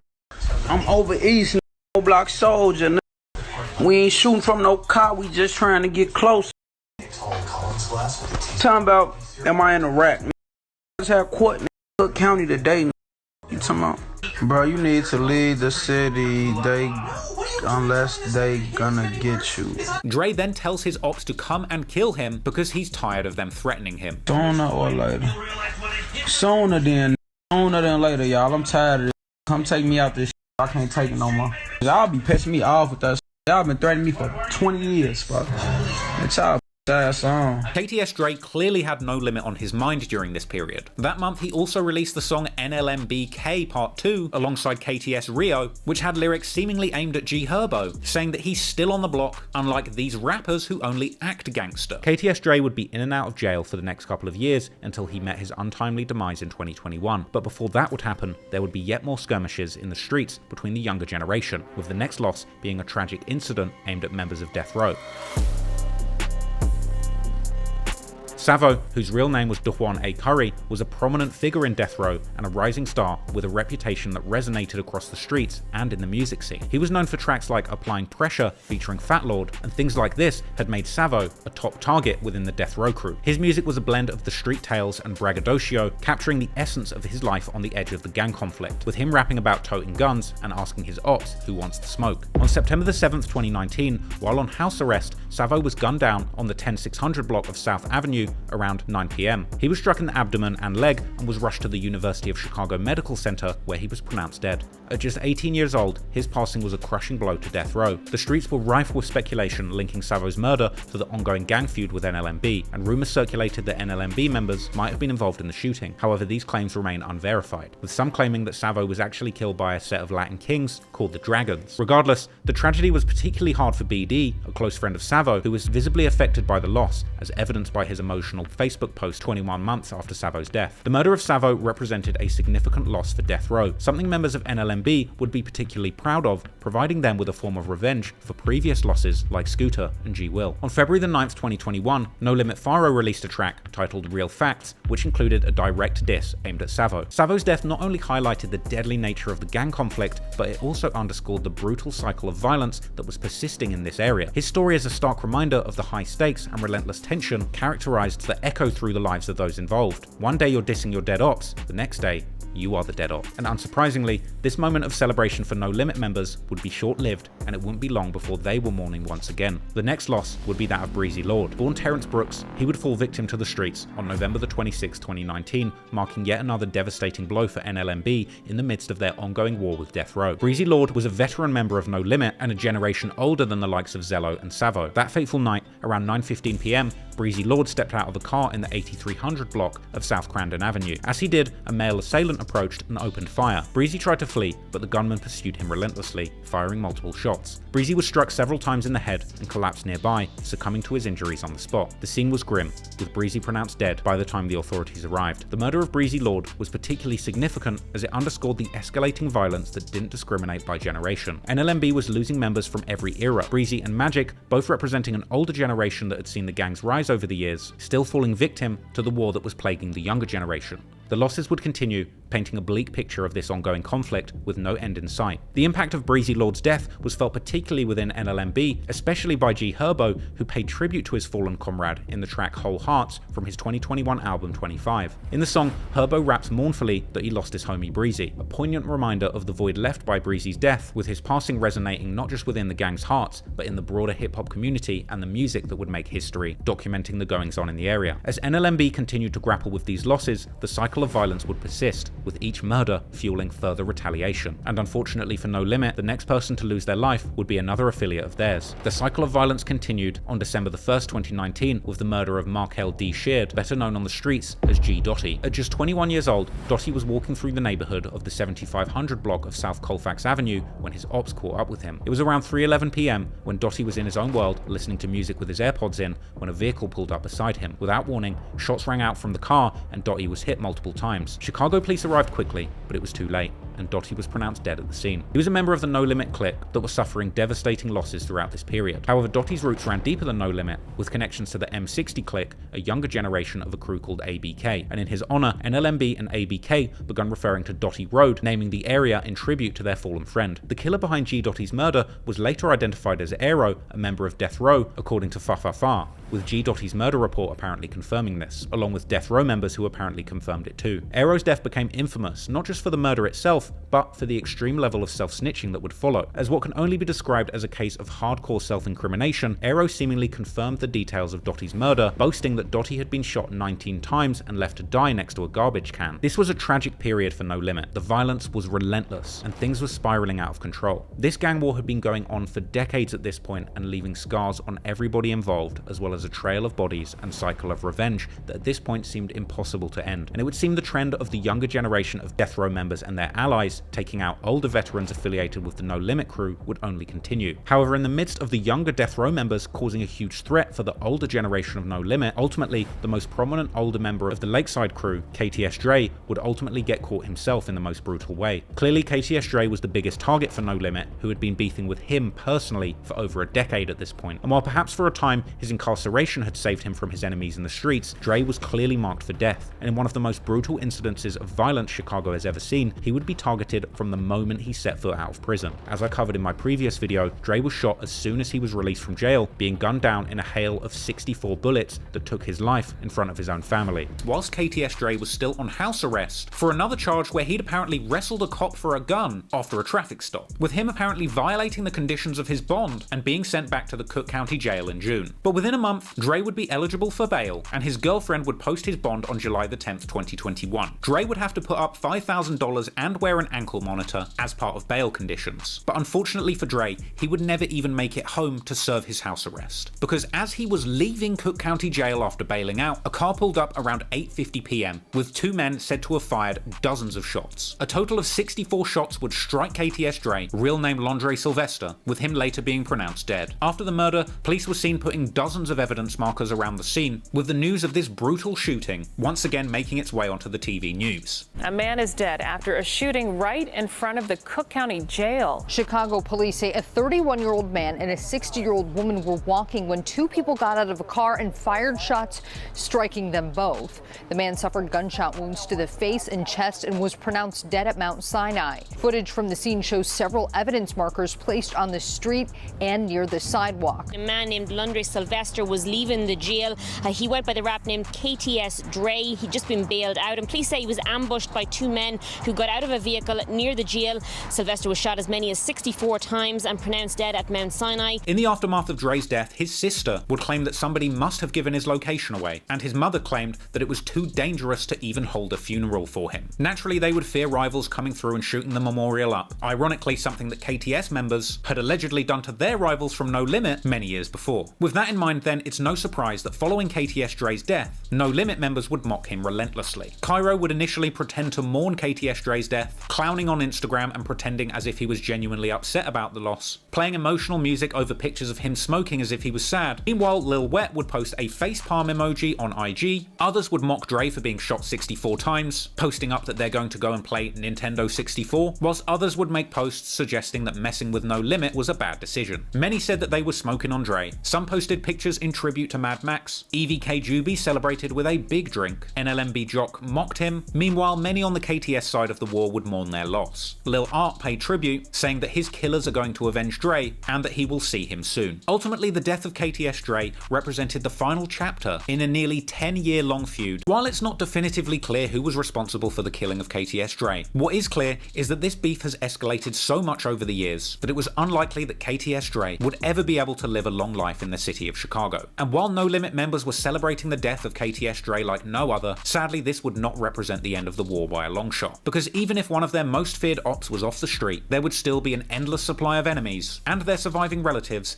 gunning to kill and hurt members of the No Limit crew. Unfortunately for the younger members of Death Row, the murder of KTS Dre represented the loss of one of their own prominent OGs. And while clearly the members of No Limit were jubilant following the downfall of perhaps their longest running enemy, things weren't calm on their block either, as beloved affiliates from their area would continue to lose their lives in relation to their separate beef with KTS affiliated group Pocket Town, including the high profile murder of one of G Herbo's closest confidants, Lil Greg, which I covered in my previous video, but I won't get into here. But soon, another known figure in the younger generation of Death Row would unfortunately lose their life too.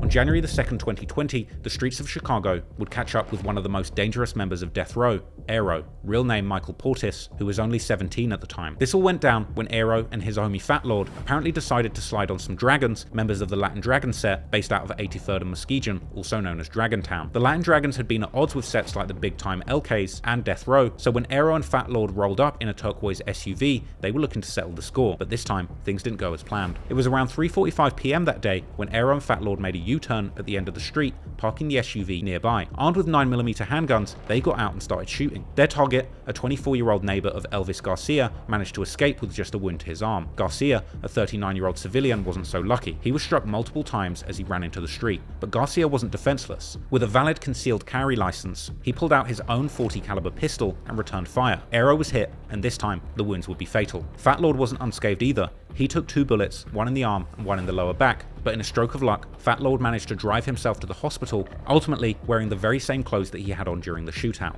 Things wouldn't be looking good for Fat Lord, and this wasn't the first time he was in trouble with the law. In 2018, he was sentenced to 2 years probation after pleading guilty to aggravated unlawful use of a weapon. That case had seen him caught with a loaded gun hidden in a vehicle compartment during a traffic stop. Perhaps it was in the face of all of these legal issues that Fat Lord decided to cooperate. But regardless, with Aero being one of the most prominent younger members of Death Row following his passing, unsurprisingly, the usual mocking and disrespect followed. Fellow Mac, an NLMB member, didn't waste any time laughing at Aero's fate. It was a bitter irony. Aero, who had once mocked Dottie for being left dead next to a trash can as he was killed, now found himself on the receiving end of the same dark humor after he died. But unlike many of the victims of gang violence in this story, Aero wasn't taken out by an op. He was killed by a civilian, a man who was just trying to protect himself when Aero made the fatal mistake of shooting at him. Even in his final moments, Aero managed to have wounded a Street King gang member, but it wasn't enough to save him from the instant karma. And Aero's death was just another reminder that in the world of gang warfare, once you pick up that gun and pull the trigger, anything could happen after it. Ultimately, the violence was continuing to play out on all sides of this complicated and long-running war throughout 2020, 2021, and into 2022.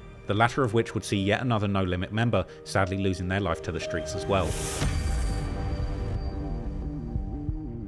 Hayden Shavers, better known on the streets as Hey Dog, was the first major loss for NLMB in 2022. A rising rapper out of the Muskegon Boys clique, Hey Dog was repping Daro Gang, a name synonymous with Muskegon Boys youngsters. Despite some whispers that he was an innocent, unaffiliated with NLMB, the truth is slightly more complicated. With a sprawling crew like the No Limit Muskegon Boys boasting upwards of 300 members, whilst not everyone is front and center, it seemed that Hey Dog was definitely connected, rubbing shoulders with older members like Lil Ro, and perhaps becoming a bigger target as his music career was just getting off the ground. He'd had some success landing a track with Chicago legend Polo G titled Laws of the Land, a song that showcased his massive potential to make waves in the Chicago rap game, but like many before him, Hey Dog's potential in the rap game was tragically cut short. On February the 18th, 2022, at around 6:15 PM, the brutal reality of Chicago streets came knocking again. Police found Hey Dog dead in an apartment on the 11100 block of South Michigan with a fatal gunshot wound to the face. This spot was dangerously close to a hood affiliated with a crew called TSG, becoming a crew with connection to Buff Cities, creating yet another front for this complicated, all-out gang war. This was another crushing loss for NLMB, who at this point had lost so many members, with some people estimating between 30 and 43 of their comrades losing their life in the decades-long war. Death was just the latest devastating blow. And another example of a tragedy in Chicago drill, where a promising rapper's career is silenced by the sound of gunfire. 2022 would shape up to be an incredibly violent year in this area, and only 2 months would pass before Death Row would lose another one of their members. Rayvel E. Lofton, better known as Velo, was just 20 years old when his life would come to a sudden and violent end. Velo was a respected member of Death Row and another crew called BTBG,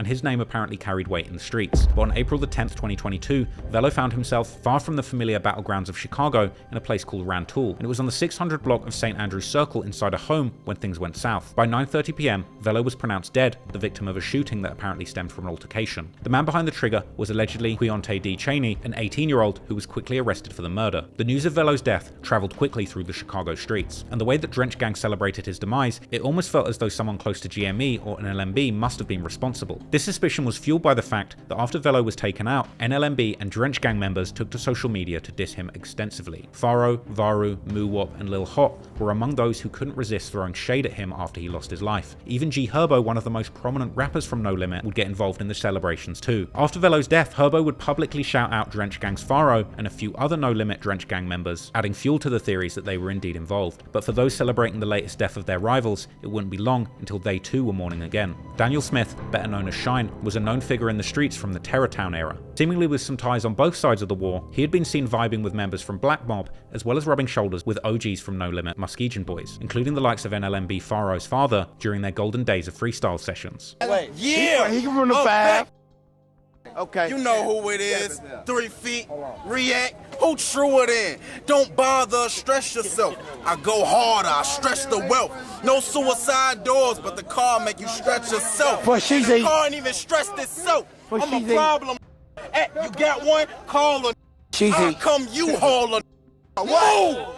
Yeah, Chi-Town's only back. I do it all. Been through it all. So no, I don't only rap. Beef, I take your life like you owe me that. Be for real, all you phony cats. Never sold drugs, helped snubs. You ain't known for that. You a snitch, you just known to rat. You ain't keeping it real. You just out trying to work for a deal. Who else you know with street cred with commercial appeal? But fast forward to May 31st, 2022, it was around 1:55 PM when Shine found himself in the front courtyard of an apartment complex on the 7800 block of South Colfax Avenue. In a heartbeat, it would be here that gunfire erupted and he was hit in the torso. Shine was pronounced dead on the scene, another life lost to the relentless war in Terror Town. Rumours would swirl around who was responsible for this hit, with some rumours attributing it to a group called the Snakes, a notorious 905 alliance. And for those not in the know, the 905 alliance is a term used to describe a coalition of gangs made up of OTV 029, Frank Block 800, and Rawtown or Mick Gang. This was a dangerous alliance, and there was also speculation that it may have been a woman who set him up. And in a dramatic twist, a video would surface showing the woman, with her mother even questioning her involvement as the authorities moved in to arrest her. The scene was tense, and yet again, this would once again prove just how dangerous this area was, with there seemingly being a limitless number of rival gangs, and even two-faced women that members might fall prey to. But the killing wasn't over, and this incident would be followed by another tragic passing of another NLMB OG. Baron Jones, better known in the streets as Big B or Big Twin, was a respected OG from the No Limit clique. He'd apparently been close friends with Breezy Lord and G Slim. Big B was clearly a credible name on the streets when it came to the older generation of No Limit, but his life would be abruptly cut short on June the 17th, 2022, around 8:30 PM. when he was chilling on a porch on the 8400 block of South Bennett Avenue, an area apparently deep in No Good territory, another hood that's known for a feud with No Limit, and while sat there, he would be struck down by a hail of gunfire. Multiple bullets hit Big B, sealing his fate in a brutal attack. Once again, the question of exactly who might arrange this hit remains murky, with speculation that even more sets, like No Good, 358 Gang, or 650 might have been behind this incident. This murder would be yet another reminder of just how dangerous it would be being an OG affiliated with such a high-profile gang and still living in the area where the war rages on between the younger generation. However, despite the losses suffered by prominent OGs, the next person to lose their life in this area will be someone in the younger generation with ties to Drench Gang. But this time, the death wouldn't be the result of gang violence, but actually a tragic accident that came as the side effect of the outlaw lifestyle. Rashawn Reynolds, known in the streets as Twinno, was a towering figure in the Muskegon Boys clique, famously affiliated with Drench Gang and a promising up-and-coming rapper. He was apparently well known in the streets to his friends, his enemies, and unfortunately, also the police. On June the 3rd, 2022, Twinno's life came to a tragic end, not at the hands of his ops, but actually in a high-speed car crash following a chase with Chicago police. This was another devastating blow to the younger generation of No Limit and Drench Gang, with him apparently being deeply involved in the rivalries in the area from a young age. Photos of him as a mere 10 or 11-year-old would actually show him dissing No Limit's rivals, a wild reminder of just how young some of these members can be groomed into stoking the ongoing gang wars. In a dark twist, one of his ops, Lil Art, seized the moment to mock Twinno's death, drawing a parallel to the time that No Limit had clowned Ronnie Moe for a similar fate years earlier. I don't want to have none of that. Little boy always talking to me. You should have drove your car right. Shut up. I don't want to hear that. Ball up. Bye. Would you? Y'all crying. Nobody did. Everybody, every time somebody die, and they don't die from gun violence, I was that. Ain't nobody do shit to folks about. Ooh. I'm like, man, shut up. Y'all go to them funerals, man. Bye. Shut up. Ronnie Moe died from and all type of jokes about folks. I don't want to hear none of that shit on folks' grave. I'm not really the little boy died and none of that shit. He didn't do shit to me. He didn't bother me in no type of way. He just always talking shit. I was smoking his ass. No folks now. I don't know about none of that. But it's somebody that died to gun violence, man. Recently, man. Like, what you be talking about then? Go do something about that. Like, you just be talking on the internet like y'all tough as hell. Stop talking on the internet for y'all fans and shit, bro. It's real life, bro. It's people's mamas crying and kids ain't got their daddies no more and shit, bro. Go do something about that shit, bro. Stop trolling on here, worried about somebody else and worried about what the fans gonna think about what we saying about y'all dumb ass homie for being a crash dummy.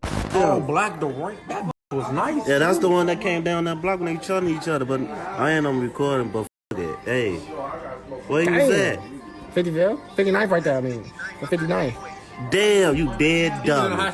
Even though the ops weren't responsible, this sort of taunting only added fuel to the already intense rivalry. And while he's no longer with us, Twino's legacy would live on through his actual twin, Baby Drench, aka Lil Ro, another Drench Gang rapper who continues to carry the torch for his brother musically. No Limit would even adopt the catchphrase, Forever Twino Grinding, a tribute to Twino's earlier song promoting Everybody released in 2019. The death of Twino just goes to show you that living that street lifestyle and being from an area as treacherous as Terrortown has a high probability to end in tragedy, even if it's not at the hands of the ops. Sadly, after this, another older member associated with No Limit would lose their life too, this time once again to the brutal gun violence that was so common in this long-running gang war. On July 22nd, 2022, Denzel Larnell Walker, also known as Zello, was gunned down in the streets. He was a veteran member of the Muskegon Boys clique and a significant figure within NLMB, as well as being a key player in the ongoing feud with Death Row. Despite the ongoing bloodshed and devastating loss of Savo in 2019, Zello continued to be a formidable presence in the streets, following the lead of BD, who had returned from his legal battles with a vengeance. But that fateful afternoon, around 3:15 PM, Zello was standing on a street corner in the 7500 block of South Colfax Avenue, engaged in a conversation with an elderly man. As if out of nowhere, gunfire would erupt from across the street. That older man, who was 65 years old, was struck in the leg, but declined medical help on the scene. Zello unfortunately was less lucky, being hit in the body. He was quickly rushed to the University of Chicago Medical Center,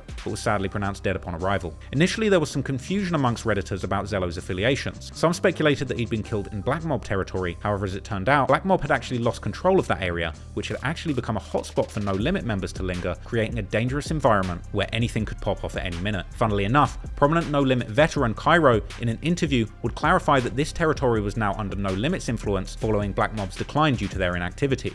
This 76 of Kingston right here. Just think we could just walk on like 79th and 78th. This odd too. All that shit. We can walk on 75th too, where some used to be at. Who the f used to be on 75th? I don't know. We ain't even gonna say their names. Them names, I don't know them. We ain't even say their names. Some Black Mob members would come out later to reiterate that Black Mob was actually still active in the streets, as well as dissing No Limit members Richie Rich, C-Mo, Mad Max, Bobo, and Kobe. Yeah, you heard what I'm saying. You know what the Richie Rich trying to hop that gate. Yeah, you know. I'm squad. C-Mo got caught on the side. BM would be dead, man. What you talking about? Long live Bobo. We smoked the shot out of him. I know what's going on, man. Kobe, C-Mo, Max. Look, know how I'm coming. Long live the legendary, man. Niggas don't like fuck it. What the fuck going on, man?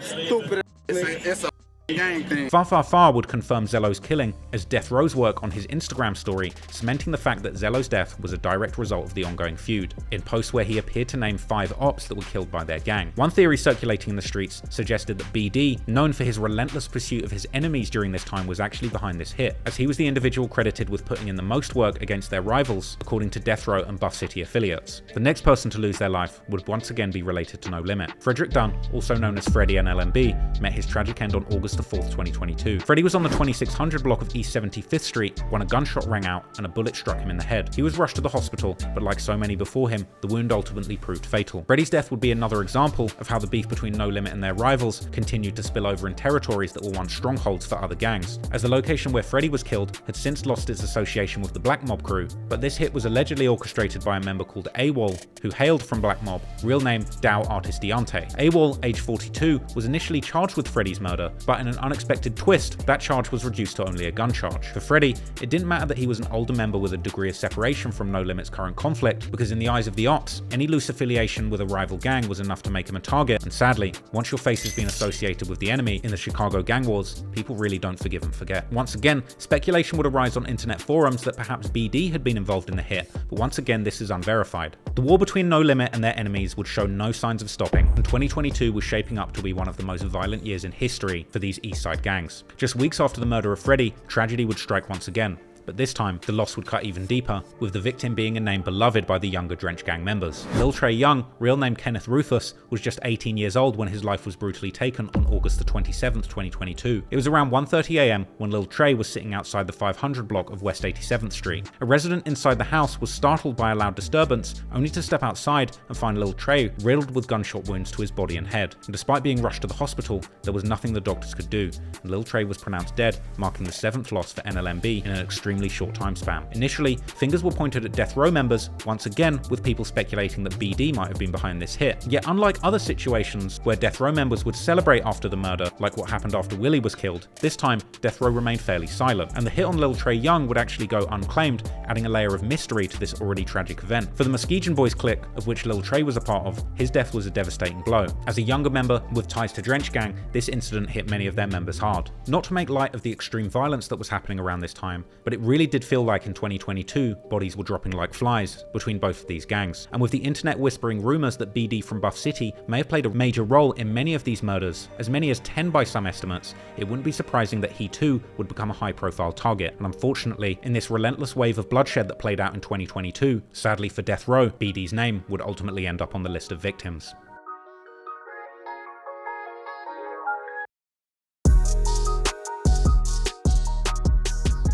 Just one day after the murder of Lil Trey Young, on August the 28th, 2022, the streets of Chicago would witness another bloody shootout on its treacherous streets. BD from Buff City, who at this point had become one of the most prolific shooters for his death row clique, would see the tables turn, himself becoming the target of the same kind of senseless gun violence he had allegedly been dishing out to others on his block. This time, the victims were BD, real name Cinque Dunn, and his friend KY, real name Kevin Williams. Both were well-known figures in their respective circles, and their deaths would send shockwaves through their communities. It was around 3:15 PM when BD and KY were hanging out on 83rd and Paxton, a spot where they'd frequented countless times before. On this day, something went horribly wrong. Allegedly, an argument broke out between KY and another individual, and this situation escalated rapidly, ending in gunfire. When Chicago police arrived, they found both men lying on the street, their bodies riddled with bullets. They too were rushed to the University of Chicago Medical Center, but it was too late, and both were pronounced dead upon arrival. Now, Chicago police are looking for the person who killed two men in the South Chicago neighborhood. Police say the victims were found with gunshot wounds lying on South Paxton Avenue near 83rd just after 3 this afternoon. Paramedics rushed them to University of Chicago Hospital, but both died from their injuries. The Cook County Medical Examiner's Office later identified one of the deceased as BD, who had been shot multiple times in the leg, arm, chest, and head. KY wasn't spared either, with gunshots tearing through his back, torso, and pelvis. According to Chicago Scene 88, Maryville, where they were both killed, is a neighborhood between Outlaw City and No Limit 083, two sets that the main No Limit actually have issues with. KY, at 32 years old, was actually affiliated with a crew called Murderfield 049, an inactive set that apparently used to operate on 049 Marshfield. Despite the set's downfall, KY had apparently kept this crew's name alive. He was also a rapper known for his feel-good track I'm Gone, and his younger brother, Royal Baby, another Chicago gangster rapper, carried the torch for the same set. BD, on the other hand, was a highly respected member in the streets, known for his relentless work on the ops on behalf of Buff City and Death Row. After the murder of Savo, BD was a constant thorn in the side of No Limit and Drench Gang members, allegedly taking numerous lives and taunting his ops by posting pictures of himself in No Limit territory. Him and Savo were inseparable growing up together, and they waged war on the ops side by side. But now, both had lost their lives to the streets, and considering their reputations, it was no surprise that rumors swirled that NLMB and the Drench Gang were responsible for the hit, especially since it occurred just a day after Lil Trey Young was gunned down. The proximity to No Limit's territory and the timing of the shooting fueled these rumors, but as the dust settled, it would actually emerge that this killing wasn't actually the work of No Limit. Interestingly, despite the intense rivalry, No Limit had only personally taken out a few members from Death Row or Buff City, with Savo being the most notable. As many members would later say, much of the losses on Death Row and Buff City's side were the result of fluky circumstances and shootouts with other unrelated gangs. According to YouTuber Chicago Scene 88, Varo from Drench Gang and EBK Lil Low were indeed spotted wandering around No Limit 083's territory the day BD was killed. But despite the possibility that No Limit weren't responsible, after the murder, NLMB members didn't hesitate to mock BD. Muwop, a well-known figure in No Limit, would post a picture of Savo, BD, and Velo, sarcastically commenting on how the trio thought they were untouchable. But the trolling didn't stop there. Far, BD's twin brother became the target of relentless ridicule on Facebook. And the mocking post didn't just come from the shadows, but his ops from No Limit would actually log in, commenting to make fun of him. Lil Ro would make a post about the murder, using the term DOA and punctuating his comment with a ghost emoji. Others even urged Fa to deactivate his page to escape the merciless trolling. In the aftermath of BD's death, Fa claimed that BD was responsible for damn near 10 kills, a testament to his fearsome reputation, and saying that his face was the last thing a lot of their ops saw. But the question remained, who really pulled the trigger that day? According to Chicago Scene 88, there was an argument before the shooting, which led some to believe that it could have possibly been someone friendly who pulled the trigger, as the ops don't usually pull up to have an argument. Now that could be true or not. Apparently No Limit Drench Gang steppers Faro, Lil Ro, and Varu had been incredibly reckless on social media after the murder, making a lot of posts about the incident, mocking BD, saying they're smoking him, and asking who's next, seemingly taking responsibility, saying Drench Gang make it rain, no ocean. And later that year, No Limit Drench Gang Faro was on live, apparently with Buff City members arguing and waving guns at the camera, with Faro calling them goofies and telling them to stop speaking on murders. I don't even do that. Bro, I'm done. He can't get back on the camera, cuz. I'm different from y'all. Y'all goofy on my dead uncle. You put guns in the camera. Y'all get on live talking about what y'all did to people. We nothing like. Man, you know I don't get no beating in, cuz you know I never cared. Stop playing like I care. We as rappers, we never hurt nobody, gang. Oh, I know. 216 people. There's 216 people on this live. Stop talking about death on cap. All right, you right, cuz. You right, cuz. Like the police, cuz. Stop doing you that. Right, police. Hey, you is innocent, so y'all innocent bystanders. Hey, all right, merch on cap right now, man. On cap, your innocent. You innocent. On Buff Grab, I shot the only. Okay, bro. Hey, on Buff Grab, I shot the only. Did sometimes. Listen. Don't look good. Nobody under this lab. We don't know y'all. We never did none of that. Yo, we chased your ass, threw Shorty in the way. You threw Shorty in the way, and his ass came. Let's be sucking on my dear grandma. We really putting belt on their ass. They never did nothing. They did one thing. Yeah, since that one on BDN, the closed casket. Going to a lot of closed caskets gonna look good. All I'm gonna say. My rap. Fa would later make a post swearing on his dead friends that his ops know who does the killing and that the dead will soon have some company. Fa would also make posts saying that his ops are lying about who killed BD and that they're only acting tough now because BD was causing them a lot of problems and he's gone. The truth behind who actually killed BD would be incredibly confusing. Rumors have circulated that actually the killer was Bucks D, a friend of BD's who actually shot both BD and KY after an argument, and he would seemingly reference Buff City disrespectfully as well as others in songs that he released circulating after the killing. But in the chaotic world of Chicago's gangland, nothing is ever really certain, and we might never know exactly who it was that took BD's life. Regardless, his twin brother Fa was heartbroken after the killing, and just 3 days after BD's murder, there was a double homicide on the 8600 block of South Kingston Avenue, when two men approached a group of 4, opening fire, killing 2 of them. Fa and TJ from Lakeside were arrested for these murders, but apparently they were released shortly after. Unfortunately, BD wouldn't be the last, and another unnamed Bus City death row affiliate would lose their life just a couple of months later too, with this person apparently being the cousin of none other than incarcerated O-Block rapper and shooter of FBG Duck, Muwa. In the time that followed BD's death, his brother Fa would begin to act incredibly reckless on social media. A post would circulate on Reddit Chiracology in March 2023, which appeared to show Fa talking about killing of somebody called Ghost from another set called GMEBE, with Fa saying that no one slid for Ghost and that after he was shot, smoke was coming out of him, even going as far as to show security footage of the murder on his Instagram too. The Bob smoking GME. Man, all boots on the ground for Ghosts. Them ain't dead for Ghosts. You talking about? And his head, smoke coming off his ass.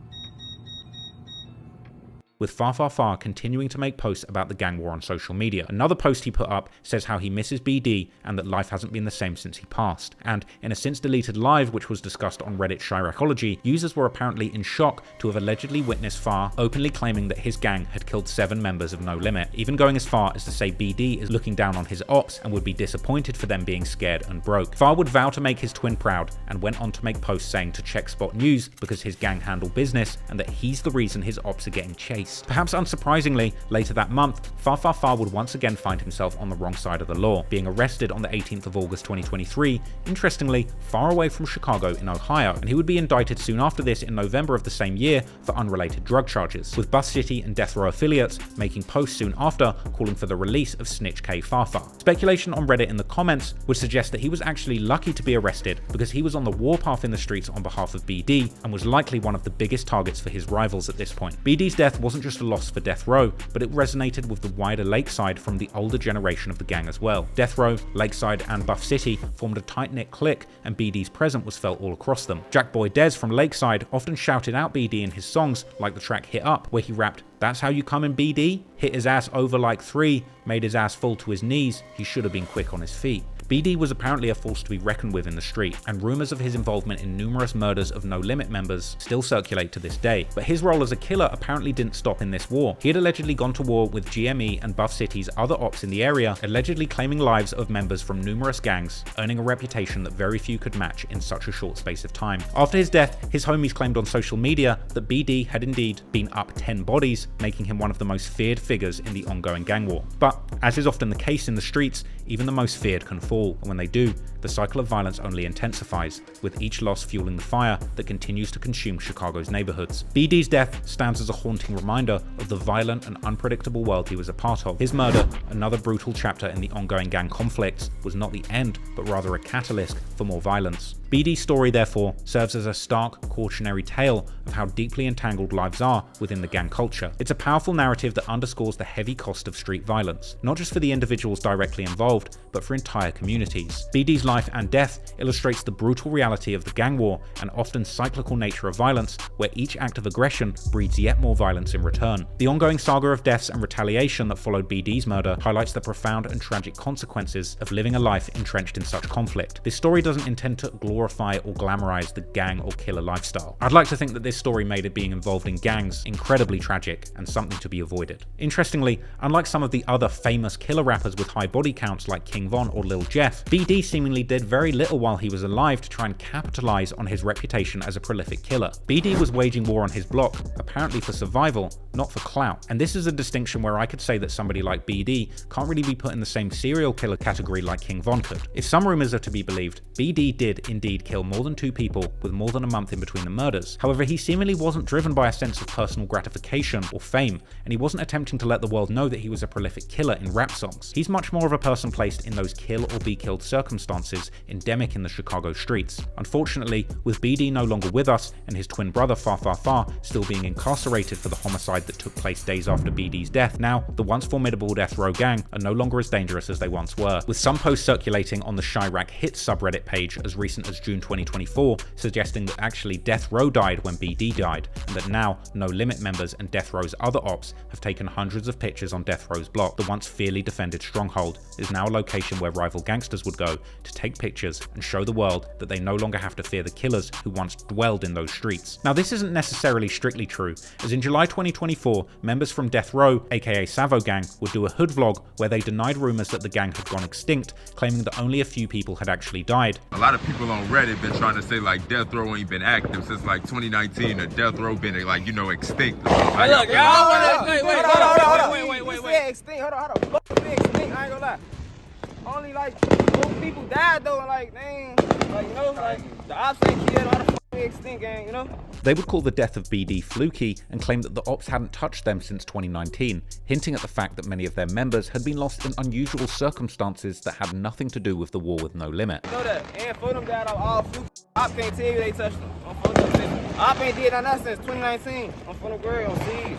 And they know what happened behind that one, bro. A lot of shit got created behind that. But that's less shit though. So all that extinction they been saying, y'all just look at that. Yeah, they just want to be on the net tweaking out, man. We ain't gonna be doing that, bro. Bro, they know what's going on. We ain't doing that no more, man. That shit in the past, bro. We ain't.